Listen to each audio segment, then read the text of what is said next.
Thank you, Mr. Speaker, and through you to the members. I rise to speak in opposition to expanding gambling in the Commonwealth. I have risen every session that I have served to oppose expanded gambling. With every year, my conviction becomes stronger.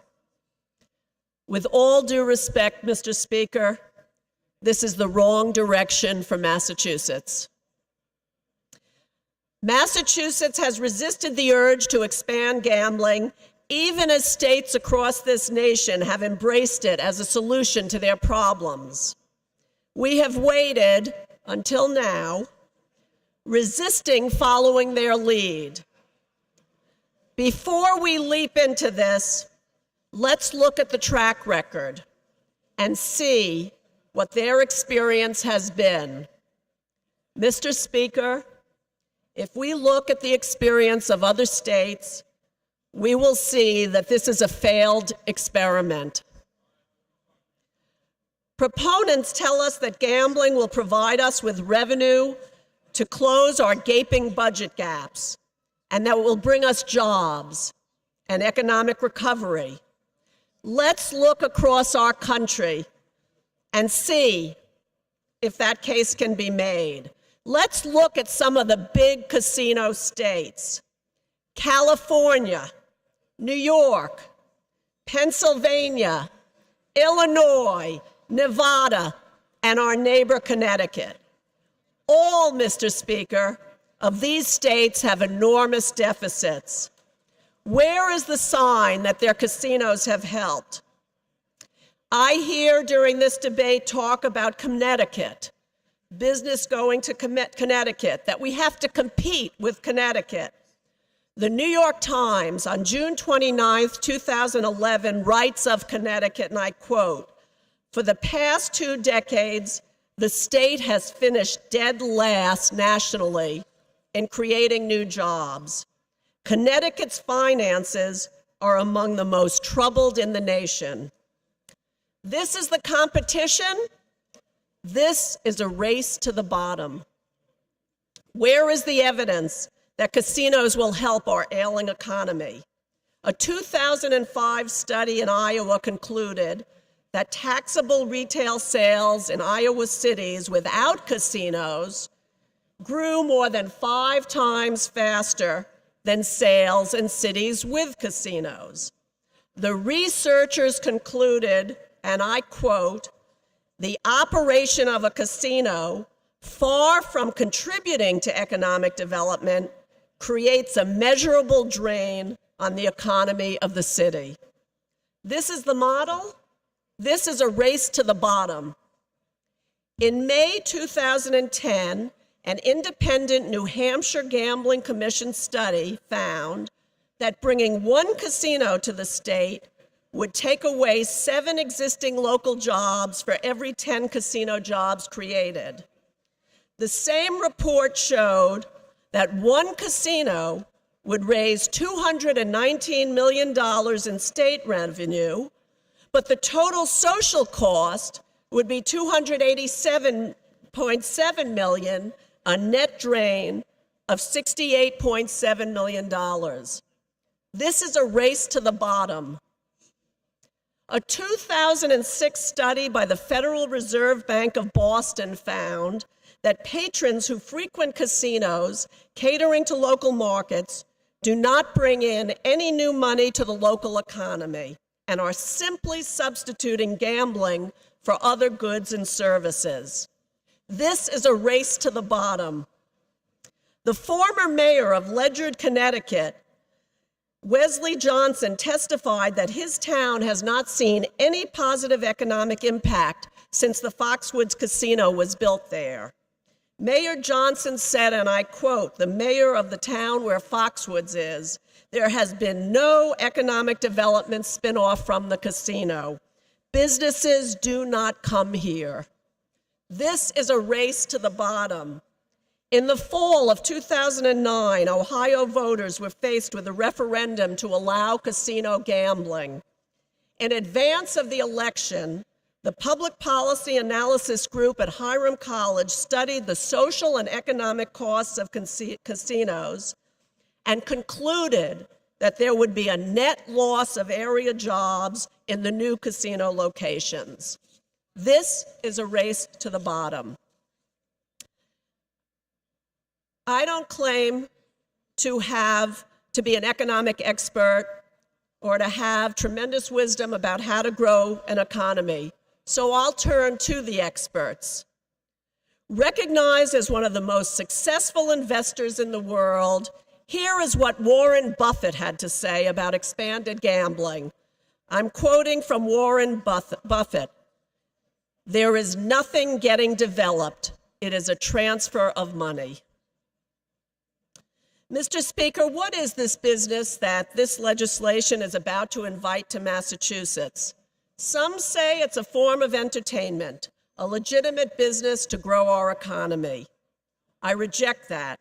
It is a predatory business exploiting the hopes and dreams of vulnerable people, profiting from developing addiction and debt. Casino owner Steve Wynn, in a 2009 interview with Charlie Rose, said, this is Steve Wynn, the owner of a casino, "The only way to win in a casino is to own one." Several years ago, Mr. Speaker, I had the honor of serving as the House Chair of the Joint Committee on Mental Health and Substance Abuse. In that role, I chaired a hearing on gambling addiction. We received testimony from national experts. That testimony had a profound impact on me, and I'd like to share some of what I learned as I came to understand how very high the stakes are in this gambling debate. Gambling addiction is a serious disorder with profound consequences.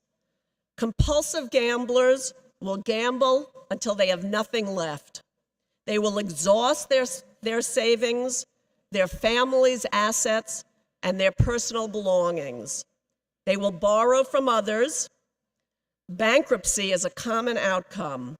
Studies show that 2 out of 3 pathological gamblers commit crimes to continue gambling. Rates of domestic violence increase. Many become homeless or are incarcerated. The rate of suicide for gambling addicts is higher than for any other addiction. Gambling addiction is an illness that is devastating to individuals, to families, and to communities. People can become addicted to any form of gambling, but there is one form of gambling that is particularly pernicious. The form of gambling known as the crack cocaine of gambling. That form of gambling is the slot machine. The debate we're having today is about legalizing slot machines in Massachusetts. At the State House hearing, Dr. Natasha Schull of MIT, whose work has been showcased on TV's 60 Minutes and elsewhere, testified about the intrinsically addictive elements of the slot machine.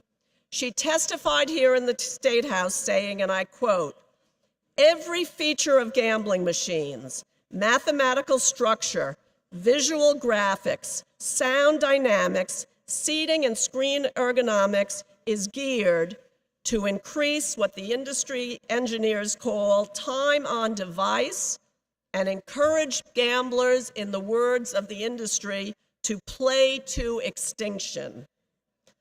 Dr. Schull has testified that a slot machine is designed to be so effective at extracting money from people that it is, quote, "a product that for all intents and purposes approaches every player as a potential addict."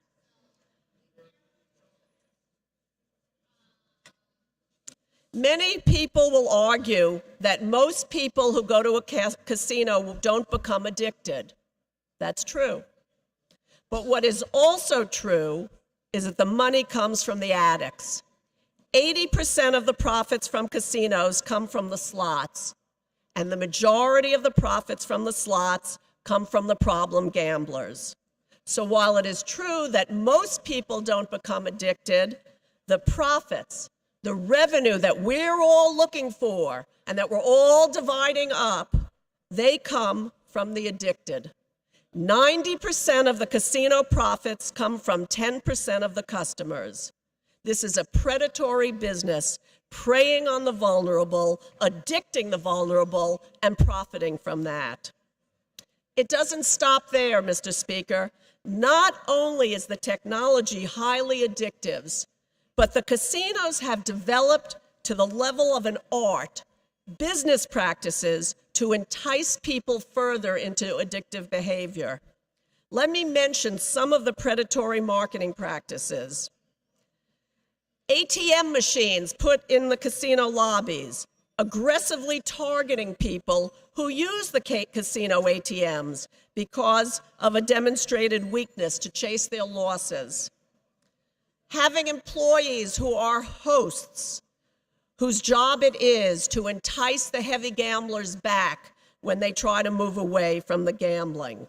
Other casino employees, luck ambassadors, who hand out small cash vouchers to gamblers who have been identified by the player tracking system as losing big money to keep them in front of the gambling machines. All of this is happening in real time on the casino floor.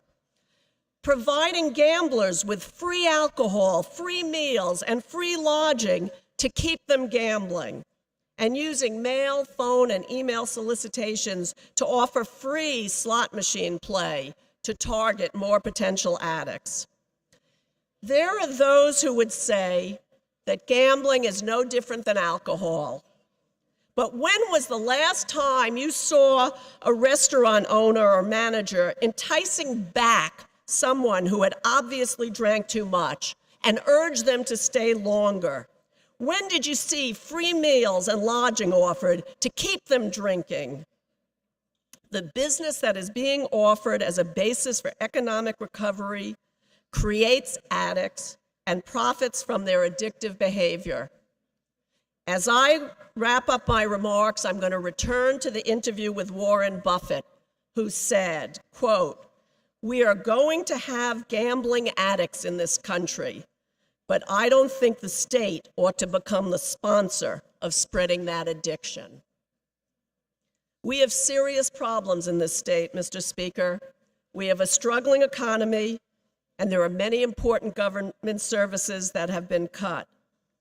Is the solution to tax poor and vulnerable people, welcoming a business and industry that will profit from addiction and the resulting destruction of families? Is our economic recovery to be based on an industry that leads to indebtedness, bankruptcy, foreclosure, crime, and suicide? Do not be fooled. If the legislation before us passes, it will ultimately benefit only the owners of the casinos. As the casino owner Steve Wynn himself put it, the only way to win in a casino is to own one. Mr. Speaker, through you to the members, I urge you all to reject this legislation.